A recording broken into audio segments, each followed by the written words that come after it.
When Vincent James McMahon created the Worldwide Wrestling Federation World Heavyweight Championship in 1963, he didn't really mean worldwide, he meant New York and its surrounding areas, which is a world in and of itself. So with that being said, I am 100% sure he thought that over 50 years later, the title would be used for a failed expansion into India. Worldwide indeed. The WWE Championship is the most prestigious title in all of pro wrestling, with some of the greatest and most important reigns in all of wrestling history. But those are reigns that we talked about last week. Those reigns, those were the Roman reigns. These reigns, these are the Luther reigns, the absolute worst reigns of the last 60 years. This title has seen the best of times and it has seen the blurst of times. These are the blurst of times. I'm Tempest hailing from partsFUNknown, and these are the 10 worst WWE Championship reigns of all time. But before we get on with this list, make sure of course that you subscribe and enable notifications to always on so you never miss a fun list just like it. And check out the newest episode of Survival Series here on partsFUNknown, detailing every single United States champion of all time. You'll like it, Sean Ross Sapp is on this one.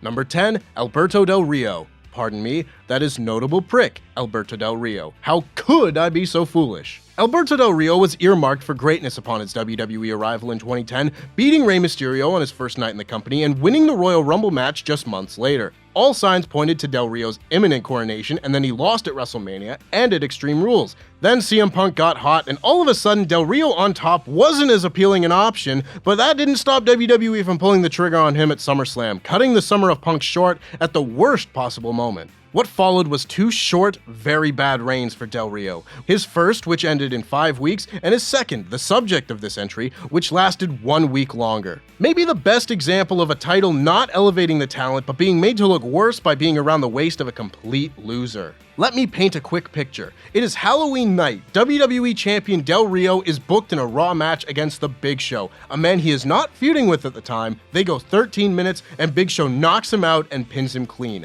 This is not the start of an angle. This is not the end of a feud. Just the WWE Champion losing clean because he was a notable loser. Parentheses, and also a prick. Number 9, The Miz. Anyone who has been following this channel for any significant amount of time will be shocked. Utterly shocked to learn that I was maybe the most excited little lad in all the land when Mike The Miz cashed in Money in the Bank on Randy Orton to win his first ever WWE Championship in November of 2010. It was a new star on top, something that felt like it had been building to for quite some time. Little did I know the 6 months that were to come. The 6 months of playing third fiddle in his own WrestleMania main event title defense. The 6 months of not being able to beat anyone besides Jerry Lawler. The 6 months that killed just about any hope The Miz had of being a consistent main event talent and killed my interest in him going forward. That Mania match really is awful. Yeah, there's a double countout and the laptop and The Rock standing tall despite not being in the match, but goddamn if it wasn't awful before that too. The Miz certainly has a place for himself in WWE, but closing shows as WWE Champion just wasn't it. Number 8, Sid.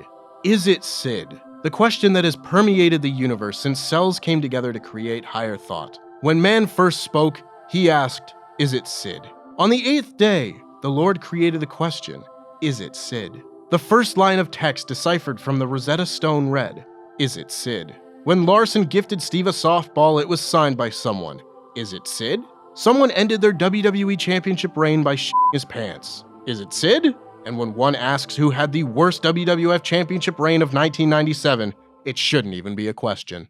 Number 7, Sergeant Slaughter. You know, I have a lot of respect for Sergeant Slaughter as a wrestler. One of those legendary wrestling characters from a golden era, he had some truly great tag matches alongside Don Kernoodle against Ricky Steamboat and Jay Youngblood, managed to get a real major brand deal with G.I. Joe away from WWE. He demands respect. His WWF Championship reign, on the other hand, that almost demands to be forgotten. He is a name that feels like he should have been WWF Champion, but the body of work that came with the reign the world ended up getting consists entirely of Slaughter being made to be an Iraqi sympathizer at the head of the Persian Gulf War and losing to Hulk Hogan after 2 months in one of the most panned WrestleMania main events of all time. That was my favorite episode of G.I. Joe. When the good guys became war sympathizers to own the marks. It was a bad idea that did bad business, and it doesn't matter how many times Bruce Pritchard tries to say it was bomb threats that moved WrestleMania 7 indoors, the truth is the only thing that bombed was this title reign. Number 6, JBL. Somewhere along the way, the idea that JBL sucked as WWE Champion became a hot take, and I will not stand for it. I will admit that the man knew how to get heat. Oftentimes the kind of heat I wouldn't want on my wrestling shows, be it goose-stepping in Germany or chasing Mexicans across the US border, but I mean, yeah, he was hated. But I dare any of you to go back and watch all 280 days of John Bradshaw Layfield's WWE Championship reign with all his horrible pay-per-view matches and rivalries with The Big Show and Undertaker and tell me it was good. People didn't buy him as a pay-per-view main eventer after only ever being shown to be a tag guy in the APA to that point. And need I reiterate that this reign went on for 280 days! The Undertaker was WWE champion 4 times, and even combined he was never champion that long. There is a reason SmackDown was considered the worst wrestling show of the year in 2004, and a lot of that has to fall on the guy who was in the main events for 2/3 of the year. Number 5, Bray Wyatt.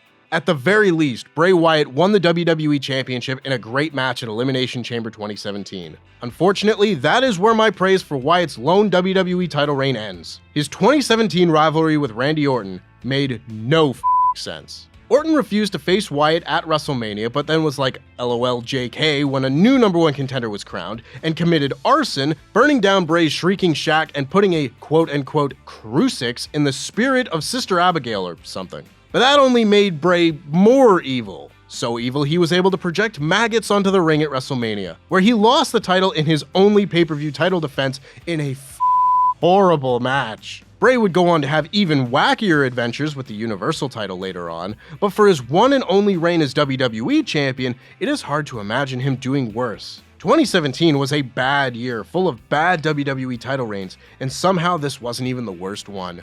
Number 4, Big Show.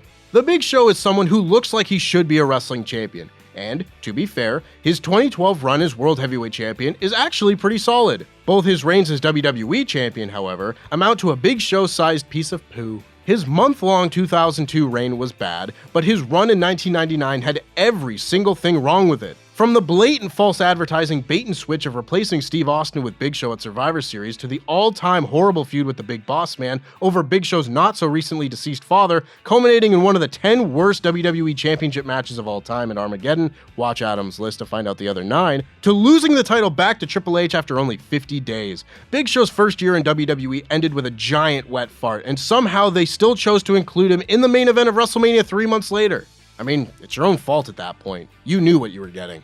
Number 3, Diesel. Get Luke Owen in a room alone for 10 minutes and by the end of it, he will be telling you that Kevin Nash told him that he was the highest drawing WWF champion ever. He said it in TNA, and TNA never lies. The Diesel was a bad WWF champion drum has been beaten again and again for almost 30 years at this point. You know the talking points. Steroids were on the outs in WWE, so Vince looked at the tallest guy he could find and say, "Here, have a belt." 1995 is considered the worst year for WWF by almost every metric. He had matches like the SummerSlam main event with Mabel, and it isn't all Kevin Nash's fault by any means. Once WWE put the strap on him, they threw aside all the things that made him a badass killer, like what was seen at the 1994 Royal Rumble, and had him singing carols and wishing everyone a Merry Christmas by the end of the year. It's like they never understood that not every top babyface needs to be Hulk Hogan. Roman Reigns didn't need to be John Cena, and Diesel didn't need to be Hogan. If Diesel got to be a vicious monster, would he be on the list? We have no way of knowing.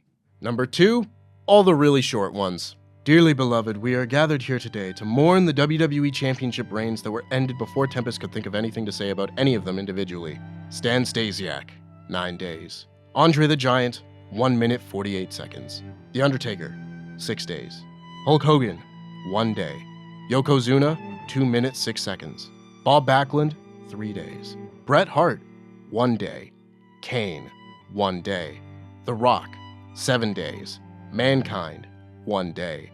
Mr. McMahon, 4 days. Kurt Angle, 15 days. Randy Orton, 24 minutes. Triple H, 2 hours. Batista, 2 days. John Cena, 3 minutes 15 seconds. Rey Mysterio, 1 hour 15 minutes. Y'all for that one for real. John Cena, 14 days. Daniel Bryan, 5 minutes 25 seconds. Daniel Bryan, 1 day. Roman Reigns, 5 minutes 15 seconds. Seth Rollins, 2 minutes. John Cena, 14 days. The Miz, 8 days.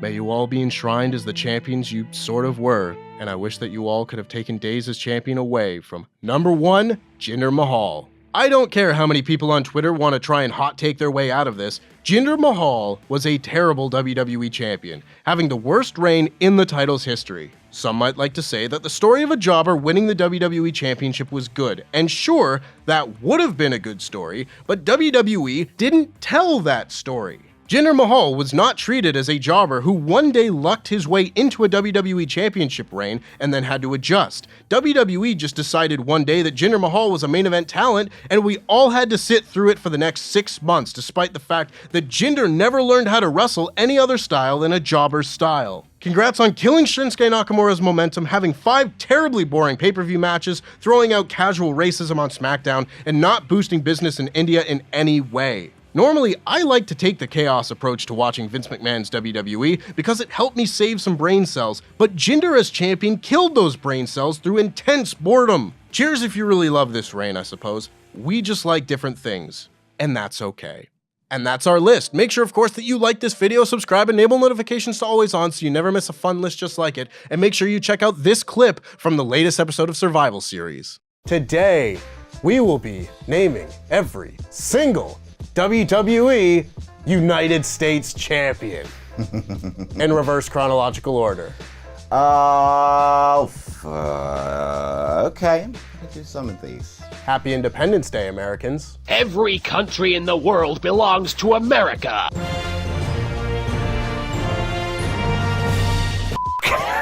Oh no!